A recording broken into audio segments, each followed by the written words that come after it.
Car రెంట్‌కి తీసుకుని సరదాగా బయటికి వెళ్ళాలనుకుంటున్నారా? అయితే వెంటనే ఈ నెంబర్‌కి కాల్ చేయండి. నమస్తే, వెల్కమ్ టు సుమన్ టీవీ. నేను మీ సంజయ్. ఈరోజు మనతో పాటు ఉన్నారు motivational speaker and language trainer Vijay బంగారు గారు. మ్యామ్తో మాట్లాడి కొన్ని విషయాలు తెలుసుకుందాం. నమస్తే అమ్మ. నమస్తే సంజయ్ గారు. అమ్మ, ఈ మధ్య బాగా ట్రెండ్ అవుతున్న సంథింగ్, ఇది లైఫ్ స్టైల్ అనాలో, ఏదైనా పద్ధతి అనాలో, ఒక అమానుషణ ఘటన అనాలో సంథింగ్ తెలియట్లా, sugar daddy and sugar mummy అన్న పద్ధతి కూడా నడుస్తుంది. షుగర్ డాడీ గురించి మాట్లాడుకుందాం. అయితే అమ్మ, దీనిపై మీ స్పందన ఏంటి? అసలు మీ ఉద్దేశం ఏంటంటారు? ఒక 25 ఏళ్ళ నుంచి 30 ఏళ్ళ మధ్యలో ఉన్న అమ్మాయి, 60 ఏళ్ళు పైబడిన అబ్బాయి అనాలా, ముసలి వ్యక్తి అనాలా, లేకపోతే ఏమనాలో అర్థం కావట్లేదు. అసలు ఎలా, ఏంటంటారు వీళ్ళకి పెళ్లి? ఈ సమయంలో వీళ్ళ పెళ్లిళ్ళు ఏంటో నాకు అర్థం కావట్లా. పెళ్లిళ్ళు కాదు సంజయ్ గారు, అది పెళ్లి కాదు. అంటే ఈ షుగర్ డాడీ అని అంటే ఏంటంటే, అంటే ఒక 25 సంవత్సరాలు 22 సంవత్సరాలు ఉన్న అమ్మాయి, అంటే 30 సంవత్సరాల మధ్యలో ఉన్న అమ్మాయి, 70 ఏళ్ళు 65 ఏళ్ళు దాటిన తాతగారి వయసు ఉన్న అతనితో ఒక కనెక్షన్ పెట్టుకోవడం. అంటే ఎట్లాంటి కనెక్షన్ అంటే, ప్రతి అవసరాలు, ఈ అమ్మాయికి సంబంధించిన అన్ని అవసరాలు ఇతను తీరుస్తాడు. అంటే ఇద్దరి మధ్యలో ఎలాంటి బాండింగ్ ఏమి ఉండదండి. ఎట్లా బాండింగ్ అంటే ఏంటి అంటే, నువ్వు నాకే చెప్పిపోవాలి, తర్వాత కట్టుబాట్లు ఇవన్నీ ఏమీ ఉండవు. సో ఇతను ఎప్పుడు ఫోన్ చేస్తే ఈ అమ్మాయి అప్పుడు అవైలబుల్ ఉండాలి, ఎప్పుడు రమ్మంటే రావాలి, ఎన్ని రాత్రులు అతనితో పాటు ఉండమంటే ఉండాలి, ఎక్కడికి తీసుకెళ్ళినా కూడా ఆ అమ్మాయి అతనితో పాటు వెళ్ళాలి. కాకపోతే అతను ఏం చేస్తాడంటే, 2 సంవత్సరాలు 3 సంవత్సరాలు వీళ్ళిద్దరికి ఒక అగ్రిమెంట్, అంటే ఎంఓయూ అంటే మెమరాండమ్ ఆఫ్ అండర్స్టాండింగ్స్. ఏంటంటే దాంట్లో రాసుకుంటారనమాట, నీకు నాతో పాటు ఉన్నందుకు ఇన్ని లక్షలు ఇస్తాను, నీ లైఫ్ అంటే నీ లగ్జరీ లైఫ్. అంటే ఇప్పుడు జనరల్గా అలా ఎఫర్ట్ చేసేవాళ్ళు ఈ ఫిల్మ్ ఇండస్ట్రీ వాళ్ళు, లేకపోతే ఇండస్ట్రియల్స్లో చాలా కోట్ల కొద్ది డబ్బు ఉండే వాళ్ళే మాత్రమే ఇలాంటి పని చేస్తారు. సో వాళ్ళు ఏం చేస్తారు, వాళ్ళ తాహతుకు ఎలా ఉంటుందో ఆ తాహతుతోనే ఈ అమ్మాయిని కూడా చూస్తారనమాట. సో ఈ అమ్మాయి డ్యూటీ ఏంటంటే, ఎప్పుడు రమ్మంటే అప్పుడు వెళ్ళాలి, ఏమి చేయమంటే అది చెయ్యాలి, ఎలా ఉండమంటే అలా ఉండాలి, ఇవాళ నువ్వు టిఫిన్ చెయ్యకూడదు అంటే చెయ్యకుండా ఉండాలి, నాకు ఆకలి లేదు అంటే కూడా తినమంటే తినాలి, పడుకోమంటే పడుకోవాలి, లేవమంటే లేవాలి. అది అంటే ఇక్కడ పెళ్లి అనేది ఏమి ఉండవండి. సో ఎవరి మీద ఎవరికి ఎలాంటి హక్కులు ఉండవు, ఇతనికి మాత్రమే హక్కులు ఉంటాయి, ఈ అమ్మాయికి ఎటువంటి హక్కులు అతని మీద ఉండవు. అతను రమ్మన్నప్పుడు అర్ధరాత్రి 1 గంట రా అంటే వెళ్ళిపోవాలి అంతే. ఆ అమ్మాయి కోసం అతను అన్ని సమకూరుస్తాడు. 24 hours రీచబుల్ ఉండాలి. వీళ్ళకి అంటే ఎంగేజ్ అమ్మాయిలకి వీళ్ళకి అంత అవసరం అంటే అయిదేనండి. ఇప్పుడు ఈ కాలం అంటే కొంతమంది అమ్మాయిలే, అందరం చెప్పట్లేదండి, కొంత అమ్మాయిలు పద్ధతిగా ఉంటున్నారు, వాళ్ళ గురించి మనం మాట్లాడుకోవటం లేదు. సో ఇలాంటి అమ్మాయిలు ఏంటంటే, వాళ్ళ తాహతకు మించి లగ్జరీ లైఫ్ కావాలి. ఓకే, నాకు ఇప్పుడు ఒక ఐఫోన్ కావాలంటే వాళ్ళ అమ్మా నాన్న ఏదో 10,000 12,000 పెట్టుకొనిస్తారు. కానీ ఐఫోన్ కావాలి, పెద్ద పెద్ద కార్లలో తిరగాలి, పెద్ద పెద్ద బంగ్లాల్లో ఉండాలి, పబ్బులకు వెళ్ళాలి, మంచి మంచి ఖరీదైన బట్టలు వేసుకోవాలి, డైమండ్స్ రింగ్స్ పెట్టుకోవాలి, డైమండ్ జ్యువెలరీ ఉండాలి, ఫ్లైట్లోనే తిరగాలి అన్నప్పుడు ఏం చేస్తారంటే ఇలాంటి వాటికి అలవాటు పడతారు. అంటే రిలేషన్షిప్ కంటే ఇది మళ్ళీ ఇంకొకటి అనమాట, అంటే ఇంకొక స్టెప్ అనుకోండి, ఇంకొక స్టెప్, ఫస్ట్ స్టెప్ అయ్యి సెకండ్ స్టెప్ అనుకోండి. సో అప్పుడు ఏం చేస్తారంటే, దాదాపు 65-70 ఏళ్ళు ఉన్న తాతగారి వయసు అతను ఈమెను అన్ని రకాలుగా ఉపయోగించుకుంటాడు. వాడి శాడిజం అంతా ఈ అమ్మాయి మీద చూపిస్తారు. ఒపీనియన్ ఏముందండి, ఇదే చెప్తున్నా. అంటే ఈ అమ్మాయిలు లేనిపోని వాటికి లగ్జరీ లైఫ్కి అలవాటు పడి ఇలాంటి పనులు చేస్తున్నారు. అయితే అతను ఏంటంటే, ఈ అమ్మాయిలు అంతా బాగోగులు అంటే హెల్త్ బాగాలేకపోతే హాస్పిటల్ తీసుకెళ్ళడము, లేకపోతే నీకు ఒంట్లో బాగాలేకపోతే నేను మీ ఇంటికి వచ్చి చూస్తాను, రెస్ట్ తీసుకోమనడాలు ఏమీ ఉండవు. ఇతను చెప్పినట్టుగా ఈ అమ్మాయి వినాలి.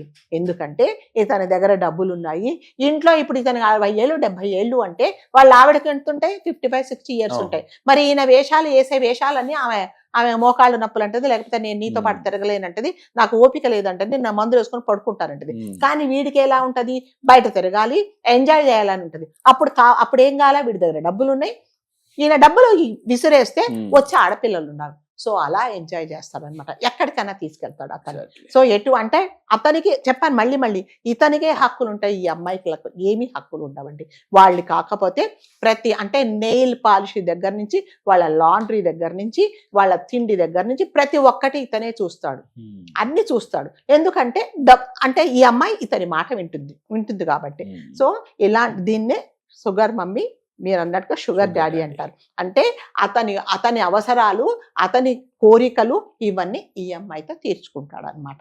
అంటే బయటకి ఒకవేళ వాళ్ళిద్దరు వెళ్ళారనుకోండి, ఎవరు అనుకోరు కదండి, తాతగారు మనవరాలు అంటే దాదాపు మనవరాలు ఉన్న వయసు ఆమెతో, అతనితో ఇతను ఇలాంటి పనులన్నీ చేస్తాడు అనమాట. అంటే ఈ మధ్య కాలంలో ట్రెండింగ్ లో ఉన్నది ఏంటంటే, ప్రతి అమ్మాయి అంటే ఇలాంటి లగ్జరీ లైఫ్ కావాలనుకుంటే, మళ్ళీ చెప్తున్నా, ఇలాంటి లగ్జరీ వాళ్ళ తాహతకు మించి లగ్జరీ లైఫ్ ఎవరైతే కోరుకుంటున్నారో వాళ్ళు ఈ పనులు చేస్తున్నారు. తల్లిదండ్రులకి ఏం చెప్తున్నారంటే, ఆఫీస్ పని మీద వెళ్తున్నాము, లేకపోతే ఇప్పుడు ఎక్కడున్నామంటే బాస్తో ఉన్నాను, ఆ బాస్ అతను ఉంటాడు 60 ఏళ్ళు 70 ఏళ్ళు ఉంటాడు. ఏ తల్లిదండ్రులు ఏమన్నారు, ఆఫీసులో వాళ్ళు కూడా ఏమన్నారు, సరే ఏదో పని ఉంటుందని అనుకుంటారు. అంటే ఈక్వల్ ఏజ్ కాబట్టి ఎటువంటి ఎవరికి కూడా డౌట్ రాదు. ఒకవేళ ఎయిర్పోర్ట్ లో కనిపించినా కూడా తాతగారు మనవరాలను ఎక్కడికో తీసుకెళ్తున్నారు అనుకుంటారు, పక్కన కూర్చున్నా కూడా తాతగారితో పాటు మనవరాలు కూర్చుంది అనుకుంటారు. కానీ వీళ్ళిద్దరికి ఉండే రిలేషన్షిప్ అది అనమాట. సో ఇద్దరు ఏంటంటే ఇలాంటి ఈవెన్ వీళ్ళకి ఫిజికల్ రిలేషన్ కూడా ఉంటుంది అనమాట. సో మళ్ళీ వీళ్ళ ఏదో ఈమె కన్సీవ్ అయితే ఏంటి ఆస్తులు పాస్తులు హక్కులు ఏమీ ఉండవండి, ఇద్దరికి ఏమీ ఉండవు. సో ఒకటి ఏంటంటే ఆ బాండింగ్, అంటే ఎమోషనల్ గా ఒకరికొకరు ఏమీ కనెక్ట్ అవ్వరు అనమాట. నా అవసరము నువ్వు తీరు, వెళ్ళిపో, అంతే. నేను చెప్పినప్పుడు రా, చెప్పినట్టుగా విను, చెప్పినట్టుగా ఉండు. అదే షుగర్ డాడీ అనమాట. ఈ మధ్య కాలంలో అంటే చాలా బాంబేలో, చెన్నైలో, మెడ్రాసులో, కలకత్తాలో, ఢిల్లీలో, మన దగ్గర కూడా వచ్చింది ఇప్పుడు ఇది. సో అందుకని ఏంటంటే అది అమ్మాయిలకే తెలియాలి ఎందుకు చేస్తున్నారో ఎందుకు చేస్తున్నారంటే వాళ్ళ తాహతకు మించిన కోరికలు, లగ్జరీ లైఫ్ బతకాలనే ఆశ. డబ్బులు ఇచ్చే వాళ్ళు ఉన్నారు, వాళ్ళ తప్పేమి లేదండి. మీరు డబ్బులు కావాలి, మా కోరికలు తీరవండి, నచ్చినట్టుగా ఉండమని వాళ్ళు మాకు నచ్చినట్టుగా ఉండమంటున్నారు. సో వీటన్నిటికీ ఏంటంటే మనకు తాహతకు మించి ఎవరికైతే ఈ కోరికలు ఉంటాయో ఇలాంటి పనులే చేస్తారనమాట. సో అది ఎంతవరకు మంచిది అనేది చేసే వాళ్ళకే తెలుస్తుందండి. కాబట్టి వీళ్ళిద్దరి మధ్యలో ఎటువంటి లా ప్రకారం కానీ, ఎటువంటి చట్టాలు కానీ వీళ్ళకి ఏమి అన్వయించవండి. వీళ్ళిద్దరు ఓన్లీ అండర్స్టాండింగ్ అంతే. దాని తర్వాత 2 సంవత్సరాల తర్వాత నువ్వెవరో నేనెవరో అంతే. సో వీళ్ళకి కావాల్సిన వెళ్ళి సమకూర్చుకుంటారు. ఇంట్లో వాళ్ళకి ఎటువంటి డౌట్ రాదు. ఏంటమ్మా ఇంత పెద్ద ఖరీదు ఫోన్ ఎక్కడిది నాకంటే, నాకు పని చేస్తున్నాను, నాకు కష్టపడి పని చేస్తున్నాను, మా బాస్ ఇచ్చారు అంతే. బాస్ అలాంటి వాడు పెద్దవాడు, ఫోన్లే పెద్ద ఆయన కదా ఇచ్చాడు, మా అమ్మాయి కష్టం, ఈమె వేరే కష్టం చేస్తుందని తల్లిదండ్రులకు తెలియదు. కానీ అమ్మ ఒకప్పుడు తల్లిదండ్రులు చూసుకుంటే, ఒకప్పుడు కాదు పూర్వకాలంలో, ఒక డబ్బున్న ధనికుడికి ఒక 16 ఏళ్ళ అమ్మాయిని 18 ఏళ్ళ అమ్మాయిని చిన్న పిల్లల్ని పెళ్లి చేసేవారు. మనం చూసుకుంటే చాలా పురాణాల్లో విన్నాం, చాలా కథల్లో విన్నాం, చాలా చాలా చోట్ల ఇప్పటికీ కొన్ని సందర్భాల్లో వింటూ వస్తున్నాం. అది ఏంటంటే ఆ పిల్లలకి, ఆ అమ్మాయిలకి తెలియకుండా తల్లిదండ్రులు చేసే తప్పులు అవి. అప్పుడు వాళ్ళ అధికార బలానికి భయపడో, వాళ్ళ డబ్బుని చూసి భయపడో, సంథింగ్ వీళ్ళని అలాగా అణచివేత గురి చేసి వాళ్ళ పెళ్లిళ్ళు చేసుకునేవారు. కానీ ఇప్పుడు సందర్భంలో చూసుకుంటే పెళ్లి అనేదే లేదు. నేను ఇప్పటికి ఇంకా షుగర్ డాడీ అంటే ఒక పెళ్లి అన్న అనుబంధం అనేది ఏమన్నా ఏర్పడుతుందేమో అనుకున్నాను. అగ్రిమెంట్ తో అది తల్లిదండ్రుల ప్రమేయం లేకుండానే పిల్లలు ఇంత దారుణంగా దిగజారుతున్నారంటే ఎంతవరకు సమంజసం కాదండి. చెప్తున్నా కదా, ఇదంతా అంటే మన తాహతుకు మించి మనకి ఎప్పుడైతే కోరికలు ఉంటాయో ఇలాంటి పనులు చేస్తేనే మీరు లగ్జరీ లైఫ్ బతుకుతారు. మనకు వచ్చే జీతం 40,000 అన్నప్పుడు నేను 40,000లోనే బతకాలి, నాకు 2 లక్షల రూపాయలు 1,50,000 రూపాయలు ఐఫోన్ కావాలంటే ఇలాంటి పనులే చెయ్యాలి అంతే. అందుకనే దానికి కూడా దిగజారిపోతున్నారు కొంతమంది అమ్మాయిలు. సో అది ఎంతవరకు కరెక్ట్ అనేది, అది మళ్ళీ చెప్తున్నా, అది మన సంస్కృతి కాదు. మళ్ళీ ఇది వరకు చెప్పినట్టుగా అది మన సంస్కృతి కాదు, మన సంప్రదాయం కాదు, ఏం కాదు. అక్కడెక్కడో ఏదో దేశంలో చేస్తున్నారంటే మనం కూడా చేస్తున్నాం అంతే. ఓకే అమ్మా, థ్యాంక్ యూ అమ్మా, థ్యాంక్ యూ వెరీ మచ్. ఇలాంటి అవేర్నెస్ వీడియోస్ ఎన్నో చెయ్యాలి. అంటే తల్లిదండ్రులకి పిల్లలకి కొంచెం కనువిప్పు అనేది తీసుకురావాలమ్మా. ఏది మంచి ఏది చెడు, ఇప్పుడున్న డబ్బుల గురించి వాళ్ళు ఫ్యూచర్లో మంచిగా అనుభవించాలి, మంచిగా లగ్జరీ లైఫ్ అంటే లీడ్ చేయాలన్న విధంగా మనిషికి వెళ్ళిపోయి తప్పులు జీవితంలో చేస్తున్నారు. మనిషికి జీవితంలో డబ్బే కాదండి ముఖ్యం. దానికి కొన్ని ఎథిక్స్ కూడా ఉండాలి, కొన్ని కట్టుబాట్లు ఉండాలి, కొన్ని ఒక పద్ధతి ఉండాలి, ఒక క్రమశిక్షణ అనేది ఉండాలి. అన్నిటికంటే ముందు ఎవరికైనా, మీకైనా, నాకైనా, ఎవరికైనా సెల్ఫ్ డిసిప్లిన్ అనేది చాలా ఇంపార్టెంట్. అది లేని జీవితాలు దేనికి పనికిరావండి. థ్యాంక్ యూ అమ్మా, thank you thank very you so much. Much.